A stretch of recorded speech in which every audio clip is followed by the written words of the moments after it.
சுப்பிரமணியபுரம்.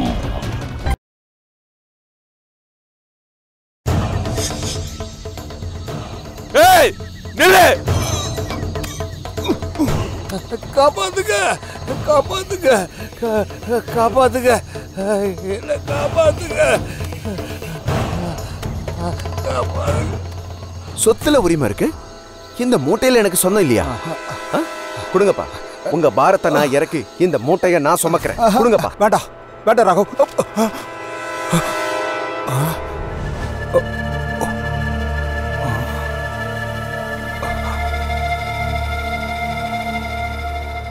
எதுக்கு இப்படி ஒரு அபசகுணமான கனவு வந்துச்சு? நான் கண்ட கனவுக்கு என்ன அர்த்தம்? ஏதோ நம்ம குடும்பத்தில் தப்பா நடக்க போகுதா?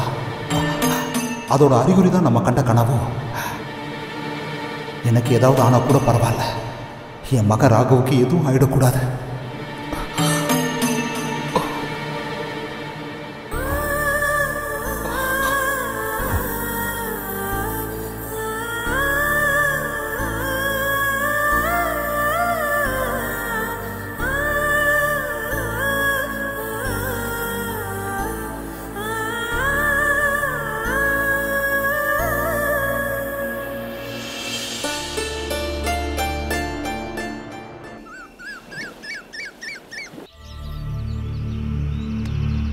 நிஜந்தனோட லேப்டாப்ல இருக்கிற அத்தனை டீட்டெயில்ஸும் பார்த்துட்டேன்.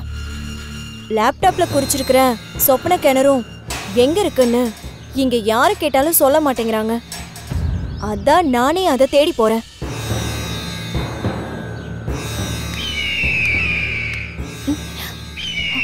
கழுகு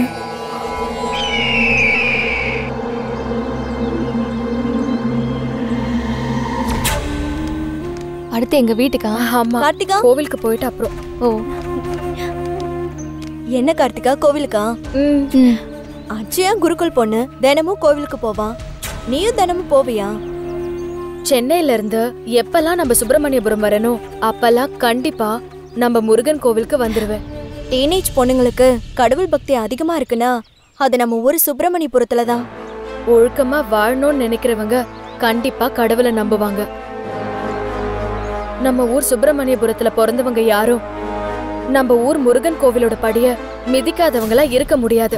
ஆமா, நம்ம ஊர்ல இருக்கிற வீட்டு மேல கழுகு வந்து உட்கார்ந்தா அந்த வீட்ல இருக்கிறவங்கல்ல யாராவது ஒருத்தங்க செத்து போயிருவாங்களாமே. கழுகு பத்தி மட்டும் பேசாத, அது நினைச்சாவே ரொம்ப பயமா இருக்கு. என்னாச்சியா? கழுகுன்னு சொன்னதும் இப்படி பயப்படுற? நீ நம்ம ஊர்லயே பிறந்திருந்தாலும் சின்ன வயசுலயே வெளியூருக்கு போயிட்ட. இப்பதான் இந்த ஊருக்கே வந்திருக்க. உனக்கு அந்த கழுகு பத்தி தெரிஞ்சுக்க அதிக வாய்ப்பில்ல. ஆனா நம்ம ஊர்க்காரங்களுக்கு எமனே அந்த கழுகுதான். அந்த கழுகு யார் வீட்டு மேல உட்காருமோ, யாரு சாக போறாங்களோன்னு தினம் தினம் நம்ம ஊருக்காரங்க மரண பயத்துல வாழ்ந்துட்டு இருக்காங்க.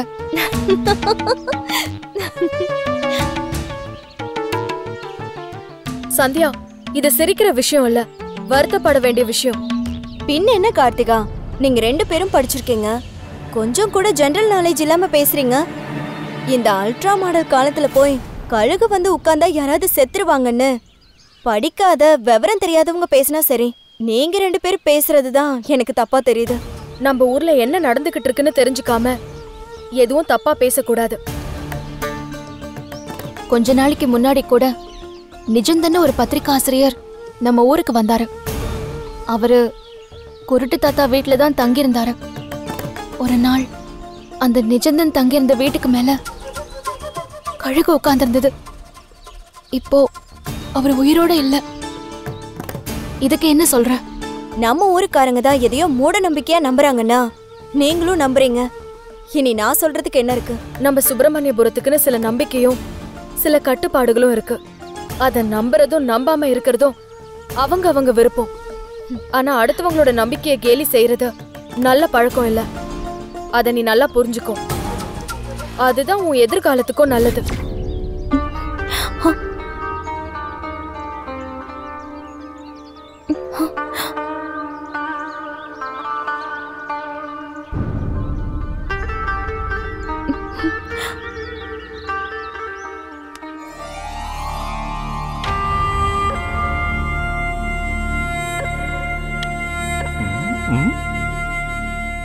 ஜோசியரே, இவனோட பிரச்சனைக்கு நீங்களே ஏதாவது பரிகாரம் இருந்தா சொல்லுங்க.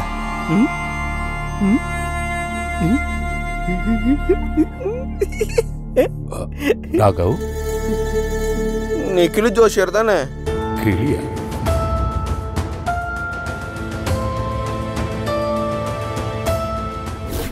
உங்ககிட்டலாம் சண்டை போடுற அளவுக்கு நான் இன்னும் தரம் தாழ்ந்து போகல.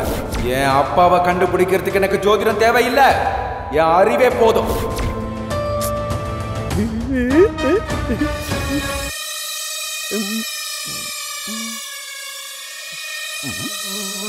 ஏமா நீ உட்காரு, வா வா உட்காரு.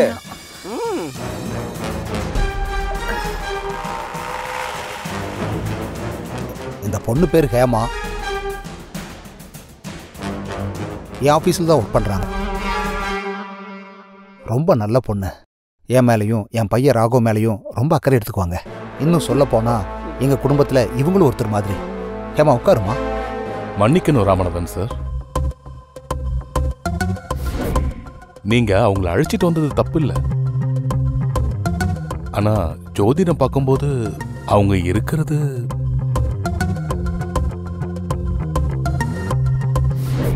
என்ன மன்னிச்சிருங்க, என் மனசுல பட்டதை சொன்னேன். அதை மீறி அவங்க இங்கதான் இருக்கணும்னா அது உங்களோட விருப்பம்.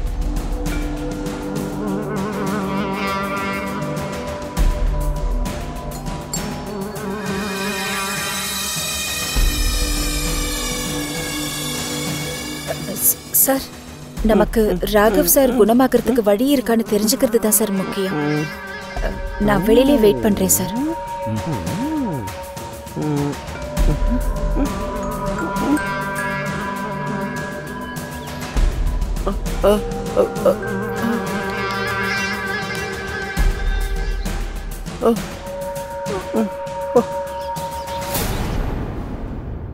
இந்தாங்க ஜோசியரே, என் பையன் ராகவோட ஜாதகம்.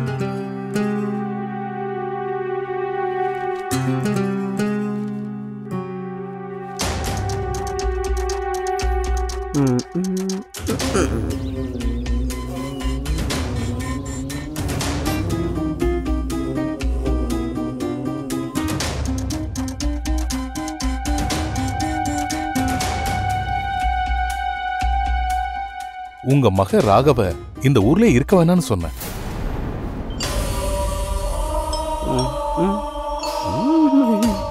என் பேச்ச மீறி இங்க இருக்க வச்சிங்க. உயிர் போற கண்டத்துக்கு போய் இப்போ தான் யாருன்னு தெரியாத நிலைமைக்கு வந்துட்டாரு.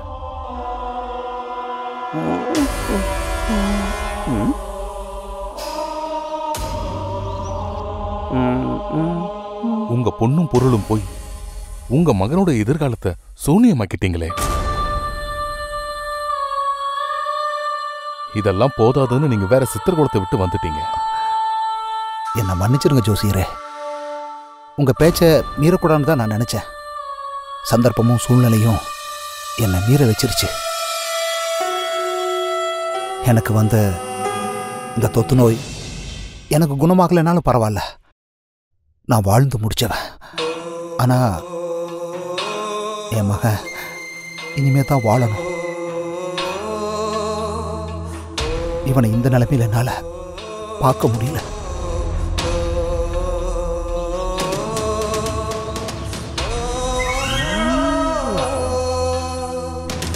இவனுக்கு நான் தான் இவனோட அப்பான்னு கூட தெரியல. அவ்வளவு ஏன், இவனுக்கு இவன் யாருன்னு கூட தெரியாம ஒரு குழந்தை மாதிரி இருக்கான்.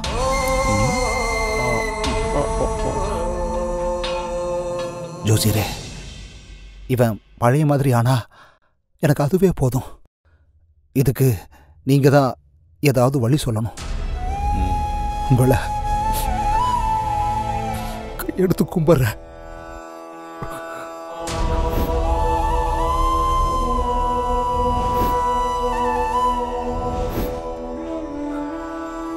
நீங்க தான் என் மக்களுக்கு ஒரு வழி காட்டணும். ரோடுன்னு இருந்தா மேடு பள்ளம் இருக்கத்தான் செய்யும், வீடுன்னு இருந்தா பிரச்சனைகள் இருக்கத்தான் செய்யும். அதுக்காக பயந்துடக்கூடாது.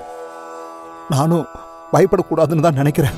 ஆனா நான் பயப்படுற மாதிரி ஒரு கனவு வந்தது. கனவா? ஆமா ஜோசியரே, அந்த கனவு வந்ததுலேருந்து எங்கள் குடும்பத்தில் ஏதோ விபரீதம் நடந்துருமோன்னு எனக்கு ரொம்ப பயமாக இருக்கு. அப்படி என்ன உங்களுக்கு கனவு வந்தது? ஆள் நடமாட்டமே இல்லாத ஒரு காடு. அங்க அப்பா, சொத்துல உரிமை இருக்கு. இந்த மூட்டையில எனக்கு சொந்தம் இல்லையா? கொடுங்கப்பா. சொல்றத கேளு.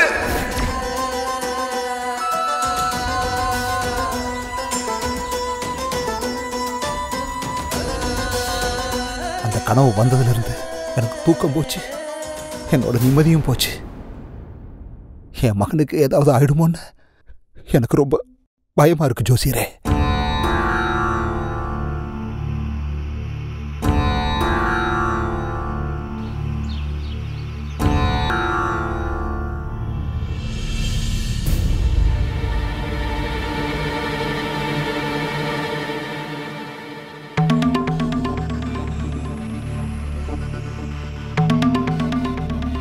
ஐயா, ஜாதகம் என்பது அறிவியல் கணக்கு.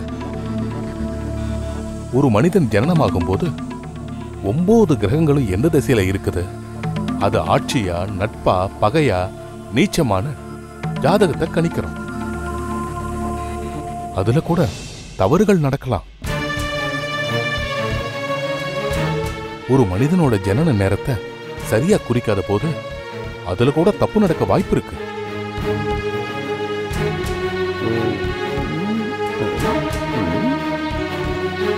ஆனா அகத்திய மாமுனிவர் எழுதி வச்ச ஏட்டுல இம்மி அளவு கூட தவறோ மாறுதலோ இருக்காது. அவருக்கு தெரியும் ஒரு மனிதன் எப்ப பிறப்பான், அவன் எப்படி இறப்பான்னு. உங்க மகன் ராகவ் இருக்கிற நிலைமையில இவர் ஜாதகத்தை மட்டும் பார்த்தா பத்தாது. அகத்தியர் எழுதி வச்ச ஓலைச்சுவடி எடுத்து பார்க்கணும். அப்பதான் உங்க மகனோட மனநல பாதிப்புக்கு ஏதாவது பரிகாரம் இருக்கான்னு தெரிய வரும். ஜோசியரே, நீங்க என்ன பண்ணுவீங்களோ ஏது பண்ணுவீங்களோ தெரியாது. என் மகன் நல்லபடியா குணமாகணும். அதுக்கு என்ன வழியோ அதை மட்டும் நீங்க சொன்னா போதும்.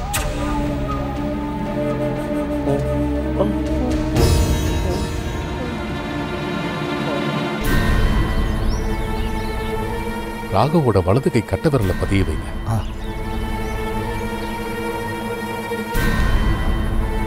ராகவ், கையை நீட்டுப்பா. எனக்கு இது வேணாம் டாடி, ப்ளீஸ். நோ, ஒண்ணு இல்ல, கொடு. வேண்டாம். வரல வை. அவ்வளவுதான்.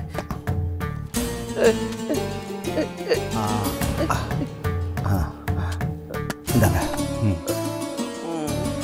இருங்க வர.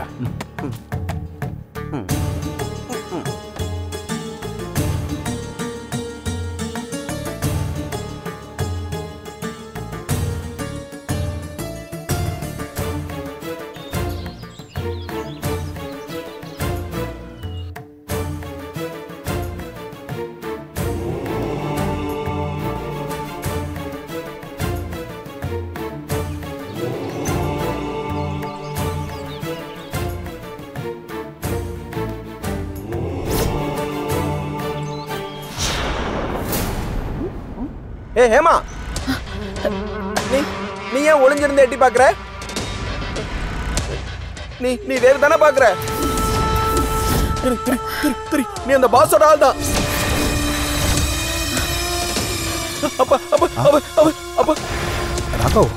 அவ பாஸோட ஆளுப்பா. அவளை பிடிப்பா. கொஞ்சம் பாஸோட ஆளுப்பா. பிடிப்பா.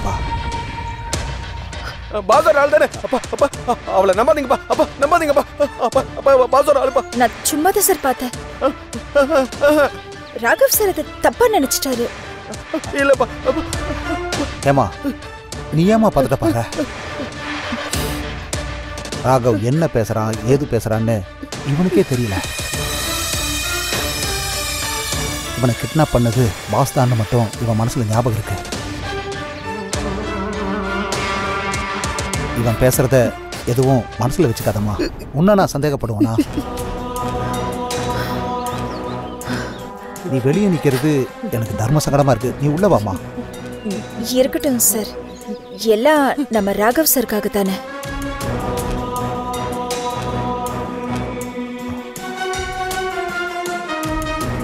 ஏமா இதை பாருமா, ராகவ் எது சொன்னாலும் அதை நீ மனசில் வச்சுக்காத, சரியா? சார், இப்போ ராகவ் சார் ஒரு குழந்தை மாதிரி. இந்த குழந்தைக்கு என்ன தெரியும்னு எனக்கு தெரியாதா சார்? நீ ராகவை நல்லாவே புரிஞ்சு வச்சிருக்கம்மா, ரொம்ப நல்லாவே புரிஞ்சு வச்சிருக்க.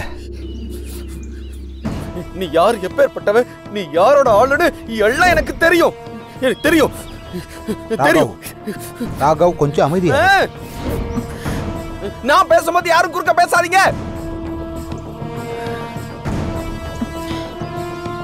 என்ன ராகவ் இதெல்லாம்? கொஞ்சம்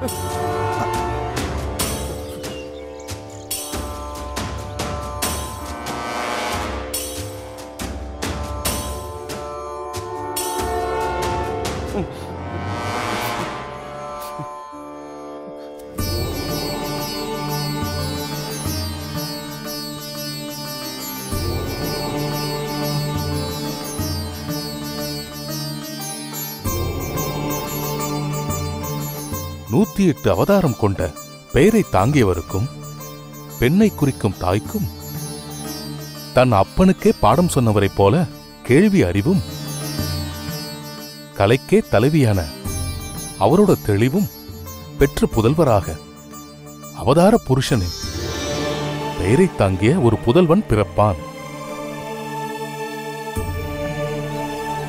என்ன சார், நான் படிச்சு சொன்னது உங்களுக்கு புரியுதா? எதுவும் புரியல ஜோசியரே. 108 அவதாரம் எடுத்தது யாரு? மகாவிஷ்ணு. 108 அவதாரத்துல ராமர் அவதாரம்னு ஒண்ணு இருக்குல்ல? இருக்கு ஜோசியரே. அந்த ஸ்ரீராமன் பேரை தானே நீங்க ராமநாதன் வச்சிருக்கீங்க? ஆமா ஜோசியரே, நீங்க சொல்றது கரெக்டு தான். ஆனா பெண்ணை குறிக்கும் தாயின்னு சொன்னதுதான் எனக்கு சுத்தமா புரியல. பெண்களை மங்கைன்னு சொல்லுவாங்க. உங்க மனைவியோட பேர் மங்கை தானே? ஆமா ஜோசியரே, என் மனைவி பேரு மங்கையர்க்கரசி தான். அகத்தியர் சரியா தான் சொல்லியிருக்காரு. அப்பனுக்கே பாடம் சொன்னவர் யாரு? அந்த முருகப்பெருமான். அவரை போல கேள்வி அறிவும் கலைக்கு தலைவி யாரு? சரஸ்வதி. அவங்கள போல கல்வி தெளிவும் உள்ள மகன்தான் உங்களுக்கு பிறப்பான்னு தெளிவா அகத்திய மாமுனிவர் சொல்லியிருக்காரு. இந்த ஓலைச்சுவடியிலையும் எழுதியிருக்காரு.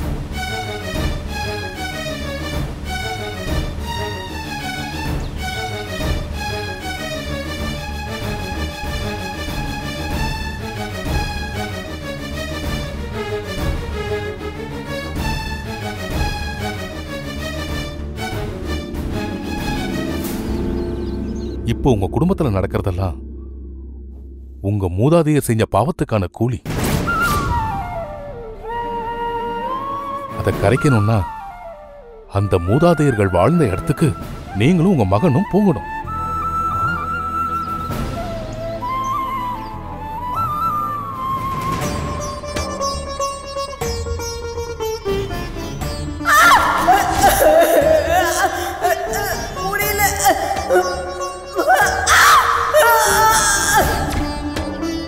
அது என் மனைவியை சாகடிச்ச ஊர்ல இருக்கக்கூடாதுன்னு தான் என் மகனை தூக்கிட்டு நான் சென்னைக்கு போனேன்.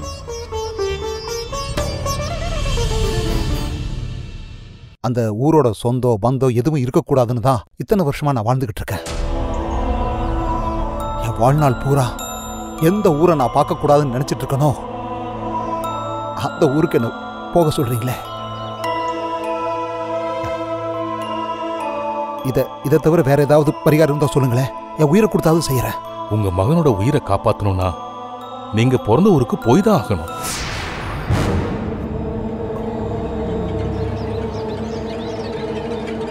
ஜோசியரே, இதுக்கு வேற வழியே இல்லையா? இது நான் சொன்ன பரிகாரம் இல்ல, அகத்திய மாமுனிவர் சொன்ன பரிகாரம். அதை என்னால மாத்த முடியுமா? இந்த உலகத்துல யாராலையும் மாத்த முடியாது. உங்க மகன் நல்லபடியா குணமாகிறது மட்டும் இல்ல, உங்க மகன் உங்களுக்கு உயிரோட இருக்கணும்னா நீங்க உங்க மூதாதையர் பிறந்த மண்ணுக்கு போய் தான் ஆகணும்.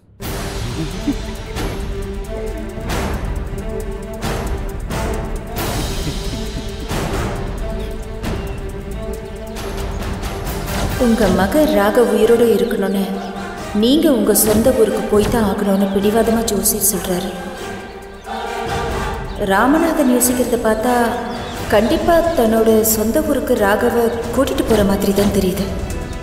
ராமநாதன் ராகவை கூட்டிட்டு தன்னோட சொந்த ஊருக்கு போனா ஜோசியர் சொன்ன மாதிரி ராகவ் குணமாயிட்டா நாம நினைச்சது எதுவுமே நடக்காது.